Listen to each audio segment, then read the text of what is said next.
Hey creative friends, welcome to my channel, and in this video we are going to deal with what I call a mini emergency. So you have your pantries and they're set up like for emergency food or things like that, but emergency does not always have to be like a natural disaster or economic collapse. Maybe an emergency is coming home and having to make dinner because people are hungry and you don't have a plan. Well, if you know how to use the food in your pantry, you will always have a plan. So what I'm going to do here, this is pretty common, but I'm going to show you a couple tricks to make this even better. What I'm going to do is I'm going to use my home canned beef stew. Look at that. Isn't that pretty? I made that one time and I got best of show on that because all of the carrots and everything were so pretty. So that was exciting. Anyway, so I'm going to use my home canned beef stew. I'm going to use a can of cream of mushroom soup. I've got some mushrooms here. You can do a pie crust if you're super motivated. You can make it from scratch, or you can get one of these handy little boxes. These are great to keep in your pantry because they last a really long time. Like this is good until June of 22. Or you can really go easy and get one of these frozen pie tins or pie pan things, and there's two of them in there. And this is a Marie calendar. See, there's two. And the expiration date, if you keep these frozen, are good until April the 3rd of 2023. So you got plenty of time to use this.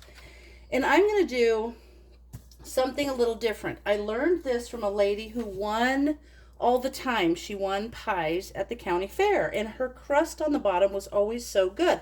And I asked her how she did it, and I'm going to show you. This is one of the quick tips I'm going to show you. So she made her crust from scratch, but you know how you want the bottom crust to be nice and flaky and not soggy when you have your ingredients? Well, I'm going to show you what to do. And for this pie, I'm going to pre-cook one of my shells. The bottom shell, I'm going to put it in there for about, I've preheated my oven to 400, probably about 8 or 10 minutes. I'm going to put it in there just to start it getting kind of cooked. So what I'm going to show you, the trick is, you use, this is super hot. This is a cast iron skillet that I put in my oven while it was preheating. And what you do is you set the pie on it, and that heat, oh, that's getting hot. I'm going to put it back in the oven. The heat from the cast iron skillet is so concentrated on the bottom of the pie that it really forces the heat in there and it keeps it from getting soggy. So that's kind of awesome. Now the other one, what I'm going to do is I'm just going to take this out. I'm just going to turn this over on the pie and use this as the top shell. But we're going to get started with my home canned beef stew. And I've got a bowl here. I'm going to drain off the liquid from that. Let me get a bowl. There we go. I'm going to drain the liquid from this stew. This broth is delicious, and there's a good amount of it, so I could use that in rice or anything. You know, guys, I do that stuff. So there it is. And now what I'm going to do, I spilled a little, but that's not okay. That's okay.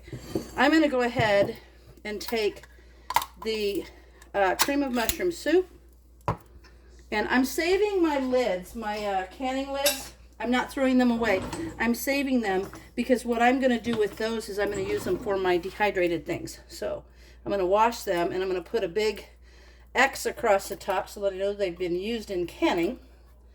And then I'm going to use them for my dehydrated things. Okay, so I'm going to put this cream of mushroom soup in there.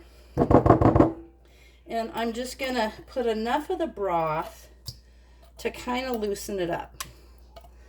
And then I'll put the mushrooms and all the other things in it. So now I'll put a little bit of the broth in there, just enough to loosen it up a bit, maybe a quarter cup. And now I'm going to mix that around. And then I'm just going to put in the container, the rest that's in the container of the beef stew. And then I'm going to heat it. I'm going to heat it in the microwave so it's already hot. And essentially all you're putting it in the oven is to get the outer top crust cooked. So I'm going to mix that around nice. Might put a little bit more in. There we go. Mix that up. And now I'm going to take the mushrooms And all of the goodies from the jar. Would have been better if this was in a wide mouth, but it wasn't. Oh my gosh, you guys, home canned beef is so good. It's amazing. Okay, so that's in there. And the mushrooms.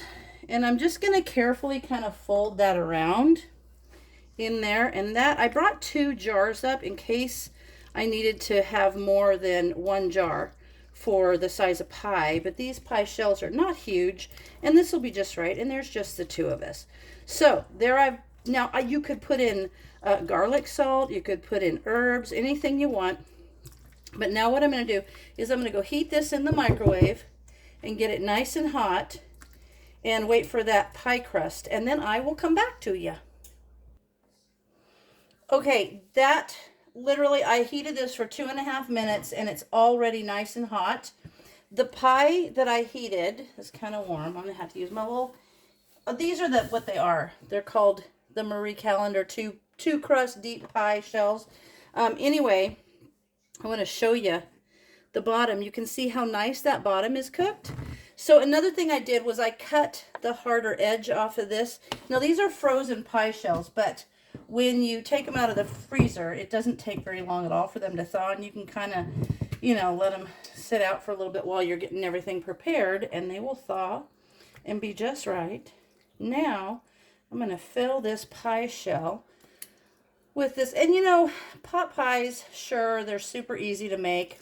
If you got the ingredients, you don't even have to have the canned stew. You could just have meat and veggies, and you can toss in other veggies from your fridge, like maybe green beans if you got them. I had some mushrooms, and oh, I forgot to show you, I had some little bits of onion that was diced up in there, so I just grabbed that and put it in there too. All right, so there is my pie without the top shell on. Now, see there, isn't that nice? I could do it just that way, or I can take the top shell, and you know, these little pie tins also are reusable, which is kind of nice. I'm just going to pull this out. I'm going to set it on there, and then I'm going to kind of pat it down. You might have to patch a couple of the breaks on it, and that's fine. Just kind of pinch together things that come apart, and that'll work. All right, so that side kind of, I have to cut that side for myself because it's not as pretty. Okay, there it is. Now I'm going to set it back on that cast iron skillet so the bottom of it doesn't get soggy. And I'm going to put it in there. I'm going to guess on this to be fully cooked, probably 15 minutes, but I'll tell you for sure. So far, this whole meal is 2.5 minutes heating the ingredients in the microwave, and probably 5 minutes. So we're not doing bad. So I'm going to set this in the oven with that on that cast iron skillet, and I'm going to let that cook, and I will come back to you when it's done. Okay, I just got it out of the oven. I'm going to let it sit for, just a few minutes before I cut it, but I want you to see it. Doesn't it look fantastic? Such an easy thing to do. And if you just have maybe some canned soup, you could thicken it up. You could do all kinds of stuff. But look at this. While that was cooking, I was able to make, a little side salad, things like that. So I'm going to let it sit for about 5 minutes before I cut into it. And when I do that, I will show you what it looks like. Okay, there I cut into it. You can see how good it looks and see how hot and steamy it is. And seriously, that was a meal in about under 30 minutes. So that wasn't too bad, and it is delicious. So anyway, if you make this, if you just learn to use the things in your pantry in different ways, the tip on this was to put the shell on the cast iron skillet, and that makes the bottom super, super nice. In fact, let me get a fork, and I will show you the bottom crust. Let me see, I'll do this one. See this bottom crust right there? Look at how the bottom of it, see how it's nice and cooked and it's not all soggy. So that's a great thing to do. So anyway, give this a try. Try different things, different meats, different vegetables. Just have a good time with it. And let me know if you make this and if you do it a different way. I'd love to hear about it. And as always, thanks for watching, and I'll see you in my next video.